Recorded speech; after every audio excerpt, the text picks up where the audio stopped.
Hi అండి. ఈరోజు తల్లిదండ్రుల గురించి మనం టాపిక్‌లోకి వెళ్తే గనక వృద్ధాశ్రమాలు ఎక్కువైపోయినియి. కారణం ఏంటంటే కొడుకు, కోడలు మంచోళ్ళు గాదు. లేకపోతే కూతుర్లు మంచోళ్ళు గాదు అని చెప్తున్నారు. ఈ మాటలో ఎంత నిజముందో అలాగే చెడ్డ తల్లిదండ్రులు కూడా ఉంటారండి. "మేము చూస్తాంరా బాబు, మీరు అలా ఉండండి. మీకెందుకు మీరు రెస్ట్ తీసుకోండి. చక్కగా శేష జీవితాన్ని దైవ చింతనలో గడపండి" అన్నా గూడా వినని తల్లిదండ్రులున్నారు ఈ రోజుల్లో. ఇంకా పెత్తనాలు చేయాలి. నూరేళ్లున్నా గూడా ఇంకా పెత్తనం చేసే తల్లిదండ్రులున్నారండి. మీ అందరికీ చాలా తక్కువ తెలియొచ్చు. 50, 60 ఏళ్ళొచ్చిన కొడుకులను కూడా గ్రిప్‌లో పెట్టుకుంటారు. వాళ్ళే పెత్తనం జేస్తారు. కొడుకు వ్యాపారం విషయంలో తీసుకొచ్చిన డబ్బు అవనివ్వండి, జీతం అవనివ్వండి వాళ్ళ చేతుల్లో బెట్టాలి.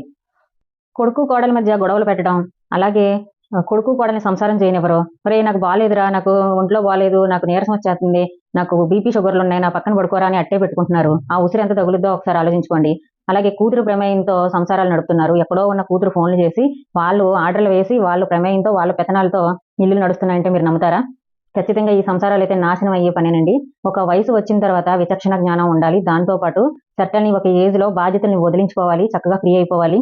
కుటుంబానికి దన్నుగా నిలబడాలి. అత్తమామలవని, తల్లిదండ్రులనవని. కుటుంబానికి దన్నుగా నిలబడి ముందుండి నడిపించాలి. వెనకుండి సలహాలిస్తూ ఉండాలి.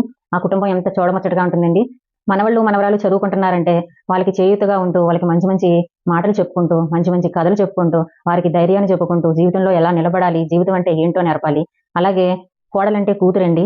ఎక్కడ ముందు నిప్పు లేనిదే పొగ రాదు అన్న విషయం ఎంత నిజమో అత్తగారు బట్టే కోడలుంటదండి. ఇదైతే అంతే నిజం. మరి చెడ్డ తల్లిదండ్రులు కూడా ఉంటారండి అని మీరు అడగొచ్చు. ఉంటారు అంటే స్వార్థమేనండి. స్వార్థం మనిషితో ఏ పనైనా చేయిస్తుందండి. ఇదైతే పక్కా నిజమండి. ఎలాగ చెప్తున్నానంటే కొడుకు సుఖపడకూడదు. కొడుకు, కొడుకు పెళ్ళాం, కొడుకు పిల్లలు సరదాగా ఉండకూడదు. ఒక ముద్ద తినకూడదు. వాళ్ళకి నచ్చినట్టు ఈ జనరేషన్‌కి తగ్గినట్టు అప్‌డేట్ అవ్వకూడదు. వాళ్ళు చెప్పినట్టే వినాలి. ఉమ్మడి కుటుంబాలు ఎందుకు విచ్ఛిన్నమైపోయినియి?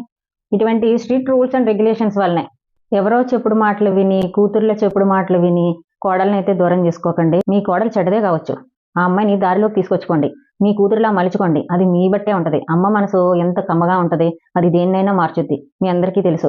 విపక్షాలు, చెడ్డ బుద్ధితో దూరం చేసుకోకండి. మిమ్మల్ని వృద్ధాశ్రమంలో వేయటానికి ఎందుకు వెనకాడట్లేదు. ఎంతమంది చెప్పినా కూడా ఎవరిని పట్టించుకోవట్లా. ఎందుకంటే వాడి సంసారం నాశనం చేసుకొని మీరన్నీ అనుభవించేశారు. బంగారు లాంటి లైఫ్ చూశారు. ఎంతో మందిని చూశారు. 100 ఏళ్ల ఆయుష్ ఇచ్చాడు భగవంతుడు.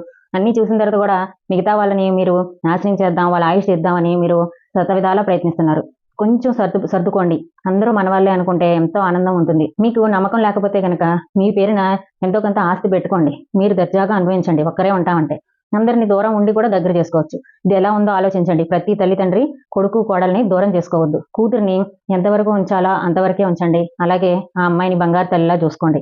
ఈ వీడియో అందరికీ షేర్ చేయండి. ప్రతి ఫ్యామిలీకి ఉపయోగపడుతుంది.